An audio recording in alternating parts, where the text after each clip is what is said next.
दोस्तों, इस वीडियो में आप देखेंगे 2026 में रिलीज हुई एक रशियन फैंटेसी मूवी की कहानी। रहस्य और रोमांच से भरपूर ये फिल्म आपके दिल को छू जाएगी, इसलिए वीडियो को पूरा आखिरी तक जरूर देखें। चलिए अब कहानी शुरू करते हैं। फिल्म की शुरुआत होती है रूस के प्राचीन जंगल में मौजूद एक रहस्यमयी झील से, जिसमें रहने वाली कुछ जल डायने और 3 शैतान जलपरियां पानी के ऊपर आती हैं। शैतान जलपरियां अपने काले जादू की शक्ति से उन जल डायनों को कुछ निर्देश देती हैं। अगले सीन में इसी जंगल में मस्ती करने आए हुए एक युवक और उसकी गर्लफ्रेंड को दिखाया जाता है। वो दोनों ही जब पेड़ के पास एक दूसरे से प्यार जता रहे होते हैं, तभी जंगल में घना धुआं प्रकट होने लगता है और युवक की गर्लफ्रेंड अचानक से गायब हो जाती है। तो हैरान होकर वो धुएं के बीच इधर उधर अपनी गर्लफ्रेंड को ढूंढने लगता है। इस दौरान उसे वहाँ एक दूसरी लड़की दिखती है, जो कि उसे अपने वशीभूत कर लेती है और उससे अपने पीछे आने के लिए कहती है। अब युवक का अपने खुद के दिमाग पर कोई काबू नहीं होता, इसलिए वो मदहोशी की हालत में उसके पीछे पीछे चलने लगता है। वो लड़की भागते हुए रहस्यमय झील में उतर जाती है, तो युवक भी सम्मोहन की हालत में उसके पीछे नदी में जाकर उससे संबंध बनाने की कोशिश करता है। इस दौरान कुछ और जल डायने भी नदी से निकलकर युवक से चिपकने लगती हैं। इस तरह जब वो युवक पूरी तरह से होश में डूब जाता है, तो वो डायने उसके शरीर से ऊर्जा शक्ति निकालकर उसे झील में डुबा देती हैं। दूसरी ओर कुछ और जल डायने उस युवक की गर्लफ्रेंड को घेर लेती हैं और उससे कहती हैं, तुम भी अपने बॉयफ्रेंड की तरह ही धोखेबाज, मतलबी और झूठी हो और हमें ऐसे ही लोगों की ऊर्जा शक्ति चाहिए होती है। इसके 2 दिन बाद कुछ गाड़ियां इस जंगल के पास आकर रुकती हैं, जिनमें एक साइंस के प्रोफेसर और उनके कई सारे स्टूडेंट्स होते हैं। प्रोफेसर स्टूडेंट से कहता है, ये जंगल बहुत प्राचीन है, जिसके किनारे कई सारी सभ्यताओं का जन्म हुआ, और जैसा कि आप सब जानते हैं कि हम लोग वनस्पति विज्ञान पर शोध कर रहे हैं, ऐसे में हमें यहाँ से कई अनोखी जानकारियां मिल सकती हैं। लेकिन अब इससे पहले कि हम जंगल में चलकर अपना कैंप लगाएं, तुम लोगों को जो भी जरूरत की चीजें चाहिए यहाँ पास के स्टोर से खरीद लो। तो सभी स्टूडेंट्स स्टोर के अंदर जाकर वहाँ से अपनी जरूरत की चीजें खरीदने लगते हैं। इस दौरान वो स्टोर मालकिन उन स्टूडेंट से कहती है, अगर तुम लोग जंगल में कैंप लगा रहे हो तो सावधान रहना, क्योंकि ऐसा कहते हैं कि इस जंगल की रहस्यमय झील में शैतान जलपरियां और जल डायने रहती हैं। ये सुनकर प्रोफेसर उससे कहता है, ये सब तो बस स्थानीय किंवदंतियां हैं। स्टोर मालकिन कहती है, नहीं, ये सच है। ऐसा कहा जाता है कि 4 सालों में एक ऐसा हफ्ता आता है जब रहस्यमय झील के अंदर रहने वाली शैतान जलपरियां और जल डायने ऊपर आ जाती हैं तथा अपने किसी खास अनुष्ठान के लिए वो इंसानों को भ्रमित करके उन्हें झील में ले जाकर मार डालती हैं। बदकिस्मती से अभी वही हफ्ता चल रहा है जो कि उनके लिए 4 साल में एक बार आता है। प्रोफेसर कहता है, मैं ये सब नहीं मानता। तो स्टोर मालकिन कहती है, आप मानिए ना मानिए, लेकिन लोग चर्चा कर रहे हैं कि परसों से इस जंगल में गया एक प्रेमी जोड़ा अभी तक वापस नहीं लौटा है। कोई नहीं जानता कि उनके साथ क्या हुआ होगा। ये सब सुनने के बाद भी स्टूडेंट्स और प्रोफेसर उसकी इस बात को गंभीरता से नहीं लेते और अपनी अपनी गाड़ी में बैठकर जंगल के अंदर चले जाते हैं। वहाँ प्रोफेसर उन सभी स्टूडेंट से अलग अलग तंबू और कैमरा लगाने के लिए कहता है, जिससे कि वो अपने शोध कार्यों तथा जंगल की हलचल को रिकॉर्ड कर सकें। तो सभी स्टूडेंट्स मिलकर वहाँ कुछ तंबू तथा कुछ कैमरास लगा देते हैं। फिर रात होने पर जब ये सभी अपने अपने तंबू में सो जाते हैं, तो उनमें से कुछ लोगों को अजीब डरावने सपने आते हैं। इसके अगली सुबह जॉय नाम का एक स्टूडेंट रॉन नाम के एक स्टूडेंट को लैपटॉप दिखाकर उससे कहता है, इसमें किसी भी कैमरा से कोई कनेक्शन नहीं दिख रहा है। तो रॉन उसके साथ सभी कैमराज की जांच करने जाता है। हैरानी की बात यह होती है कि वो सभी कैमराज अब टूट चुके होते हैं। प्रोफेसर कहता है, ये कैसे हो सकता है कि सारे कैमरा एक साथ ही टूट जाएं? रॉन कहता है, पता नहीं, पर अगर आप कहें तो मैं शहर जाकर दूसरा कैमरा खरीद लाता हूँ, पर क्योंकि शहर यहाँ से दूर है, इसलिए मेरे लौटने में शाम भी हो सकती है। प्रोफेसर कहता है, शोध कार्यों को रिकॉर्ड करने के लिए कम से कम एक कैमरा तो जरूरी है ही। तो रॉन शहर जाने के लिए कार में बैठकर उसे स्टार्ट करने लगता है। उसी समय टीना नाम की एक स्टूडेंट, जो कि पहले उसकी गर्लफ्रेंड रह चुकी होती है, उससे कहती है, तुम अकेले ही शहर जा रहे हो, क्यों ना मैं भी तुम्हारे साथ चलूं? तो रॉन उससे कहता है, अब मेरे साथ दोबारा नजदीकियां बढ़ाने की कोशिश मत करो, क्योंकि हम दोनों के बीच जो कुछ भी था वो सब पहले ही खत्म हो चुका है। ये कहकर रॉन कार लेकर वहाँ से निकल जाता है। इससे टीना बुरी तरह झल्ला जाती है, क्योंकि कोई भी उसकी मर्जी के खिलाफ उसे ठुकरा दे, ये उससे बिल्कुल भी बर्दाश्त नहीं होता। वहीं पास में ही निनी नाम की एक जलडैन पेड़ के पीछे से छिपकर ये सारा वाकया देख रही होती है। इसके बाद रात होने पर जब रॉन शहर से वापस लौट रहा होता है, तभी जंगल के अंदर रास्ते पर उसकी कार के सामने अचानक से एक सुअर आ जाता है। तो उसे बचाने के चक्कर में उसकी कार अनियंत्रित होकर जंगल में खड़ी एक लड़की को ठोक देती है। ये लड़की वही जलडैन निनी होती है। अचानक से हुए इस हादसे से रॉन बुरी तरह घबरा जाता है और गाड़ी से उतरकर बेहोश दिख रही लड़की को उठाने की कोशिश करने लगता है। तो वो जलडैन निनी उठकर बैठ जाती है। रॉन उससे कहता है, गनीमत है कि तुम जिंदा हो, पर ऐसा लगता है कि तुम्हारा एक पैर टेढ़ा हो गया है। इसी दौरान यहाँ आवाज सुनकर 2 स्टूडेंट्स जॉय और पीटर भी वहाँ जाते हैं। रॉन उनसे कहता है, हमें इस लड़की को तंबू तक ले चलना होगा, शायद वहाँ प्रोफेसर इसका कोई इलाज कर सकें। जिसके बाद वो सभी निनी को उठाकर अपने कैंप तक ले जाते हैं और वहाँ उससे कहते हैं तुम यहीं रुको, हम प्रोफेसर को बुलाकर लाते हैं। हालांकि उन लोगों के उसे अकेला छोड़ते ही वो खुद ही अपना टेढ़ा पैर सीधा कर लेती है। फिर कुछ ही क्षणों के बाद प्रोफेसर बाकी स्टूडेंट के साथ उस लड़की के पास आकर उसके पैरों में मरहम लगाते हैं। हालांकि फिर जब सभी लोग उससे उसके बारे में पूछने लगते हैं तो वो अपने बारे में बिना कुछ बताए ही वहाँ से निकल जाती है। जब वो यहाँ से झील के पास पहुंचती है तभी सभी जल डायनों को कंट्रोल करने वाली 3 शैतानी जलपरियां झील से बाहर आकर निनी से पूछती हैं, क्या आज तुम्हें कोई बुरा आदमी नहीं मिला जिसे यहाँ डुबाकर उसकी ऊर्जा शक्ति को तुम इस झील के पानी में भर सको?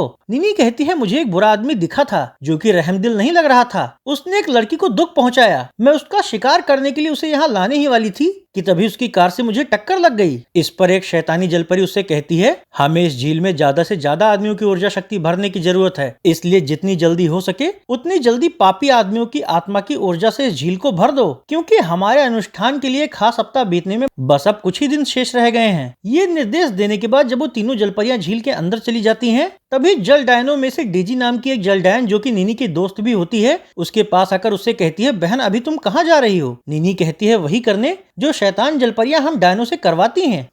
इसके अगले दिन जब रॉन जंगल में अकेले घूम रहा होता है तो निनी उसके पास जाती है। रॉन को निनी पसंद आ गई थी इसलिए उसे वापस देखकर वो खुश हो जाता है, पर निनी उसे अपना शिकार बनाने के लिए उसके आसपास सम्मोहन वाला धुआं प्रकट कर देती है जिससे कि रॉन उसके वशीभूत हो जाता है तथा उसके कहने पर उसके पीछे पीछे चलने लगता है। इस दौरान जब वो निनी के पीठ पर चमकता हुआ निशान देखकर उसे छूता है तो निनी को इससे झटका लगता है जिससे कि रॉन का सम्मोहन टूट जाता है और अब वो निनी से पूछता है, आखिर तुम्हारी पीठ पर कैसा निशान है जो कि चमकता है? तो निनी उससे झूठ बोलते हुए कहती है, ये एक खास तरह का टैटू है जो कई बार अपने आप ही चमकने लगता है। ये कहकर वो उसे फिर से धुएं के जरिए सम्मोहित करने लगती है। हालांकि इसी दौरान कुछ शिकारी वहाँ गोली चलाकर एक जंगली बिल्ली को मार डालते हैं। गोलियों की गूंज और शिकारियों के शोर से रॉन का सम्मोहन फिर से टूट जाता है। तो अब अपने दिमाग पर काबू पाते ही वो उन शिकारियों से इस बात पर बहस करने लगता है कि आखिर वो लोग वहाँ जंगली जीवों का शिकार क्यों कर रहे हैं। इस पर एक शिकारी उससे कहता है, जंगल तेरे बाप का है क्या, हम किसी का भी शिकार करें। ये सुनते ही रॉन मुक्का मारकर उस शिकारी को नीचे गिराते हुए उससे कहता है, इंसानों की तरह ही हर प्राणी को जीने का पूरा अधिकार है। वहीं निनी उस मरी हुई बिल्ली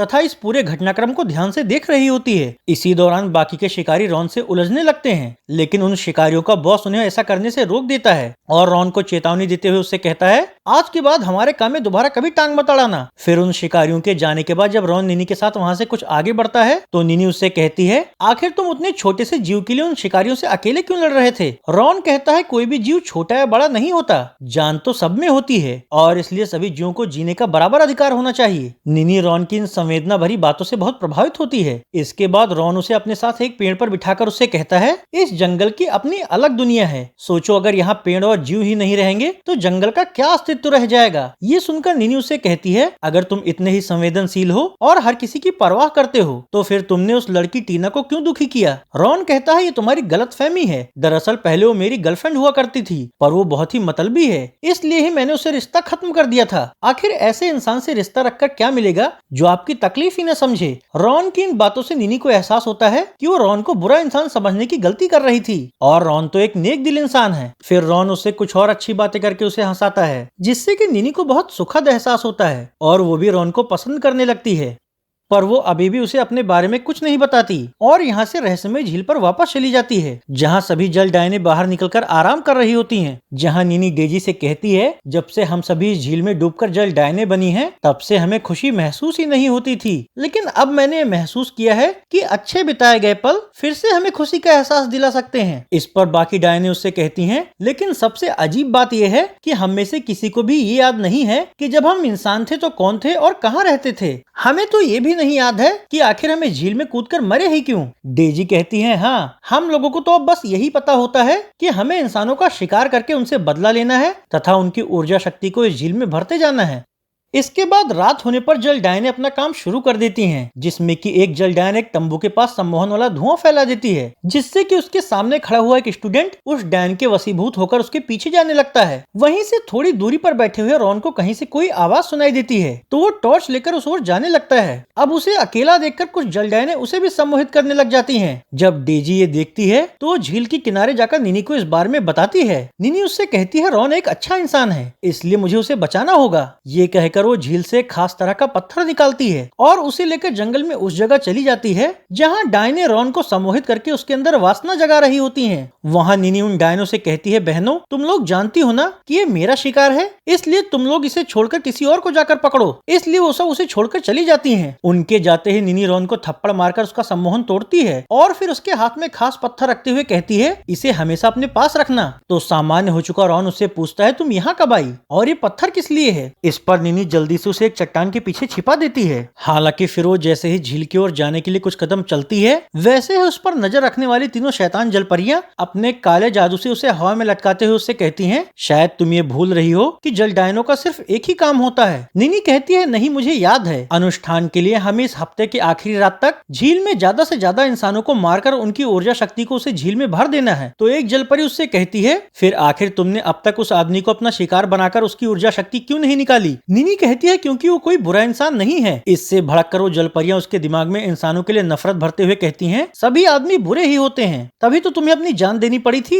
इसलिए तुमसे जितना कहा जाए बस उतना करो, वरना हम तुम्हारी पूरी याददाश्त मिटा देंगे। तो हवा में लटकी हुई निनी मजबूरी में उसका काम करने की सहमति जता देती है। वहीं चट्टान के पीछे खास पत्थर पकड़े हुए रॉन ये सब देख सुन रहा होता है। जलपरियों के वहाँ से जाते ही वो निनी से डरकर भागता है, तो निनी भी उसे समझाने के लिए उसके पीछे भागती है। इस दौरान रॉन उससे कहता है, तो तुम एक जल डायन हो जो मेरा शिकार करने के लिए मेरे करीब आने का नाटक कर रही थी। इस पर निनी उसके सामने आकर उससे रुकने को कहती है। तो रॉन उसे वो पत्थर दिखाते हुए कहता है, अच्छी बात यह है कि मेरे पास है, जिससे कि तुम मुझे कोई नुकसान नहीं पहुंचा पाओगी। निनी कहती है, अगर मुझे तुम्हें नुकसान ही पहुंचाना होता तो फिर मैं तुम्हें ये पत्थर क्यों देती? एक बार मुझे पूरा मामला समझाने दो, फिर तुम जो चाहे कर सकते हो। रॉन कहता है, ठीक है बताओ। तो निनी उससे कहती है, मैं जल डायन हूँ। हम जल डायनों को ये याद नहीं रहता कि हम इंसानी रूप में कौन थे और क्यों मरे। हमें बस इतना ही पता होता है कि हमें बुरे इंसानों से बदला लेना है और उनकी ऊर्जा शक्ति निकालकर उसे रहस्यमय झील के पानी में भर देना है। पर तुमसे मिलने के बाद मुझे एक अनोखा और सुखद एहसास हुआ, मैं तुम्हें पसंद करने लगी हूँ। रॉन कहता है, मैं भी। तो अब वो उसे झरने के किनारे ले जाकर उससे कहती है, शैतानी जलपरियां रहस्यमय झील के काले जादू से उत्पन्न होती हैं, इसलिए वो झील के आसपास ही रहती हैं और लंबे समय तक झील से बहुत दूर नहीं जा सकती, क्योंकि झील से ही उन्हें ऊर्जा शक्ति मिलती रहती है। उनके मुकाबले हम जल डायने झील से दूर भी जा सकती हैं और इंसानों को भ्रमित भी कर सकती हैं। ऐसा इसलिए होता है क्योंकि जो भी लड़कियां इस झील में दुखी होकर डूबती हैं, उनकी आत्मा इस झील में ही कैद होकर रह जाती है, पर उनका शरीर तलहटी में मौजूद रहता है। लेकिन झील में मौजूद ऊर्जा शक्ति से उन्हें डायन का एक अस्थायी शरीर मिल जाता है और इसी तरह हम डायनों की उत्पत्ति होती है। रॉन पूछता है, लेकिन फिर तुम लोग इंसानों का शिकार क्यों करती हो? निनी कहती है, 4 साल में एक खास हफ्ता ऐसा आता है जिसमें जलपरियां हम डायनों से आदमियों को इस झील में लाकर उनकी ऊर्जा शक्ति निकालने को कहती हैं। उसी ऊर्जा शक्ति से शैतानी जलपरियां अगले 4 साल तक काम चलाती हैं और तब तक पानी के ऊपर नहीं आ पाती। कल इस खास हफ्ते की आखिरी रात होगी, ऐसे में कल झील में मौत का तांडव होगा। तब अनुष्ठान के लिए ज्यादा से ज्यादा आदमियों को शिकार बनाकर उनकी ऊर्जा शक्ति से झील को भरा जाएगा। रॉन कहता है, इसका मतलब परसों से डायने और जलपरियां फिर से 4 साल के लिए झील के नीचे की दुनिया में चली जाएंगी। निनी कहती है, हाँ, इसलिए अगर तुम्हें अपने और अपने दोस्तों की जान बचानी है तो कल सुबह ही जंगल से निकल जाओ। रॉन कहता है, तुम मुझे प्यार करने लगी हो, इसीलिए मुझे बचाना चाह रही हो। वैसे मुझे एक बात तो समझ में आ गई है कि तुम जल डायनों को इंसानी ऊर्जा शक्ति की जरूरत नहीं है, उसका उपयोग तो दुष्ट जलपरियां खुद के लिए करती हैं, लेकिन उसे इंसानों से हासिल तुम लोगों के जरिए ही करती हैं। निनी कहती है, हाँ मैं जानती हूँ, लेकिन मैं उनसे लड़ नहीं सकती क्योंकि वो हमें काबू कर सकती हैं। रॉन कहता है, वो तुम्हें काबू इसलिए कर सकती हैं क्योंकि उन्होंने तुम डायनों के दिमाग से इंसानी जीवन की सारी यादें मिटाकर उसमें सिर्फ नफरत और बदले की भावना भर दी है। इसी नफरत और अज्ञानता से ही वो तुम लोगों को कंट्रोल कर पाती हैं। पर एक बार अगर तुम लोगों को तुम्हारा इंसानी जीवन याद आ जाए और तुम्हारे दिल में अच्छाई और प्यार जाग जाए तो फिर डायने तुम लोगों को कंट्रोल नहीं कर पाएंगी। निनी कहती है, हाँ मुझे भी ऐसा लगता है, पर आखिर मुझे मेरे इंसानी जीवन की यादें कहाँ से मिलेंगी? रॉन कहता है, झील से लगती हुई नदी में एक गांव डूबा हुआ है, हो सकता है तुम उसी गांव से हो। तो अब निनी रॉन को वहां से जाने को कहकर खुद झील के पास चली जाती है, जहां बाकी जल डायने एक स्टूडेंट को सम्मोहित करके उसकी ऊर्जा शक्ति निकालने की कोशिश कर रही होती हैं। वहां मौजूद जलपरियां निनी से कहती हैं, तुम आज फिर खाली हाथ आ गई, अब अपनी वफादारी साबित करने के लिए तुम इस स्टूडेंट की ऊर्जा शक्ति को अभी निकालो। तो निनी मजबूरी में उस स्टूडेंट को घसीटते हुए झील के अंदर ले जाती है और उसकी ऊर्जा शक्ति निकालकर उसके शरीर को झील में डुबो देती है।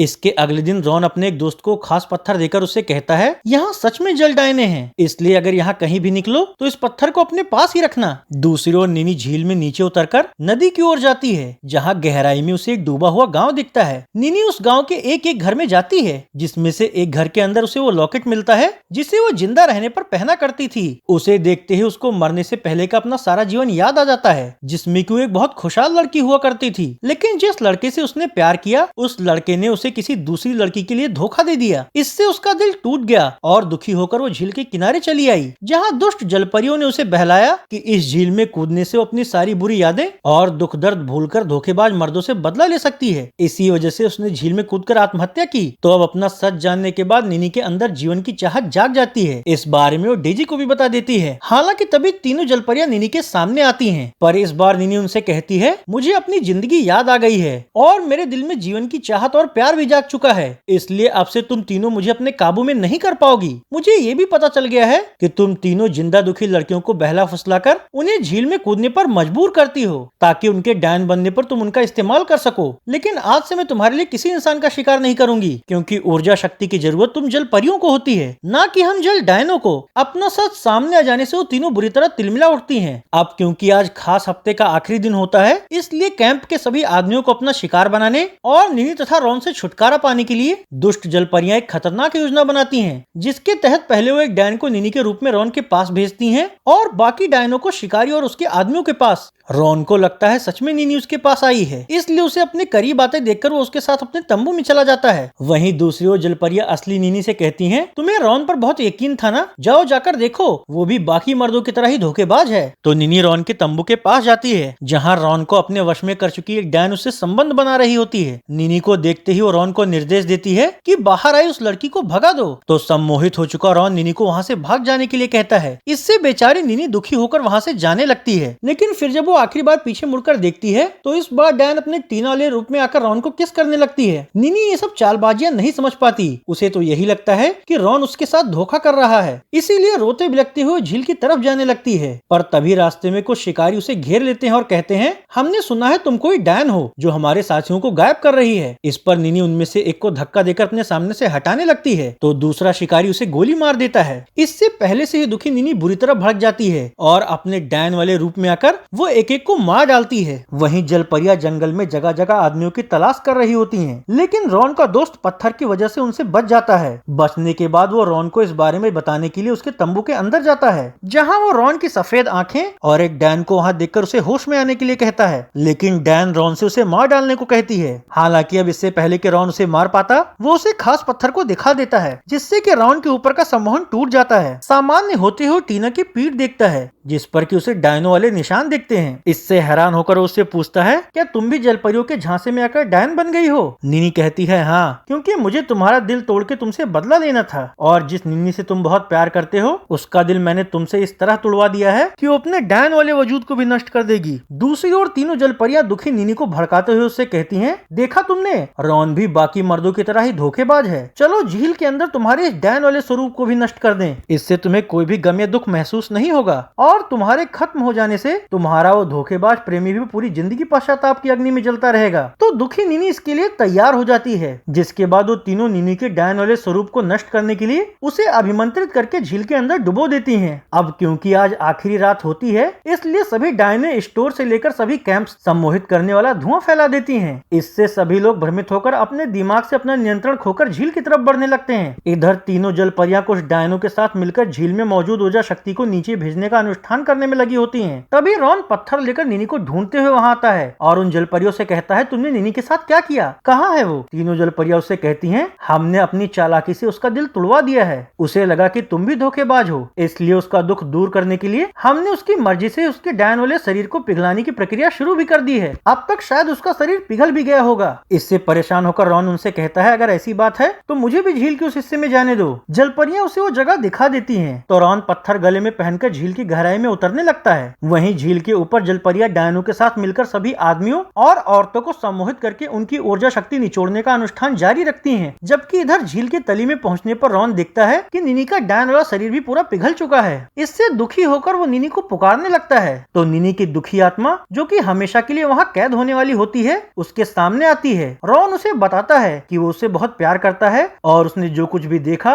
वो सब दुष्ट जलपरियों की चाल थी। ये सच सुनने से निनी के आत्मा का दुख दूर हो जाता है और उसे सच्चे प्यार की अनुभूति होती है। इस अनुभूति से ही निनी की आत्मा वापस उसके इंसानी शरीर में प्रवेश कर जाती है। अब तक सुबह भी हो रही होती है। हालांकि रॉन के त्याग से निनी तो जिंदा हो उठती है, पर रॉन घुलने वाली जगह पर होने से मर जाता है, जिसके बाद निनी उसके शरीर को बाहर लेकर आती है। उस वक्त जलपरियों के अनुष्ठान का अंतिम चरण चल रहा होता है और सूर्य निकलने से पहले उन सभी जल डायनों और जल परियों को 4 साल के लिए अंदर जाना होता है। लेकिन जब वो लोग निनी को इंसानी रूप में जिंदा देखती हैं तो बहुत हैरान होती हैं। तो निनी सभी डायनों को ये सच बता देती है कि इंसानों की ऊर्जा शक्ति का इस्तेमाल ये जलपरियां अपना जीवन बनाए रखने के लिए करती हैं और तुम डायनों को काबू करने के लिए उनके इंसानी जीवन की सारी यादें मिटाकर उनके अंदर नफरत भर देती हैं। पर अगर तुम्हें तुम्हारा इंसानी जीवन याद आ जाए और तुम्हारे दिल में प्यार जाग जाए तो फिर ये तुम लोगों को कंट्रोल नहीं कर पाएंगी। ये जानकर सभी डायने अपने इंसानी जीवन के बारे में याद करने लगती हैं। वहीं निनी को ये भी पता होता है कि आज सूर्य निकलने तक झील के पानी के ऊपर ढेर सारी ऊर्जा शक्ति मौजूद रहेगी और झील में मरे हुए लोगों की आत्माएं यहाँ से बाहर भी नहीं जा सकती। इसीलिए वो झील के पानी से ऊर्जा शक्ति अवशोषित करके उसे रॉन के चेहरे पर लगा देती है। उसके ऐसा करते ही रॉन की आत्मा उसके शरीर में वापस आ जाती है और वो जिंदा हो उठता है। निनी जलपरियों से कहती है अनुष्ठान पूरा करने के लिए झील के ऊपर मौजूद ऊर्जा शक्ति को हफ्ते के आखिरी दिन नीचे तक ले जाना होता है, पर आज हफ्ता पूरा होने के बावजूद भी तुम अनुष्ठान पूरा नहीं कर पाई हो। ऐसे में अब तुम्हें 4 साल झील के नीचे बिना ऊर्जा शक्ति के तड़पना होगा। तो अब धूप निकल आने की वजह से सभी डायने और जलपरियां वापस झील के गहराई में खींची चली जाती हैं। वहीं अनुष्ठान के अधूरा रह जाने की वजह से वहां आ गए सभी लोग भी जिंदा बच जाते हैं। हालांकि इतनी बड़ी घटना हो जाने की वजह से वो सभी तुरंत ही अपना सामान लेकर वहां से वापस अपने घर की ओर निकल पड़ते हैं और इस तरह फैंटेसी फिल्म ही खत्म हो जाती है।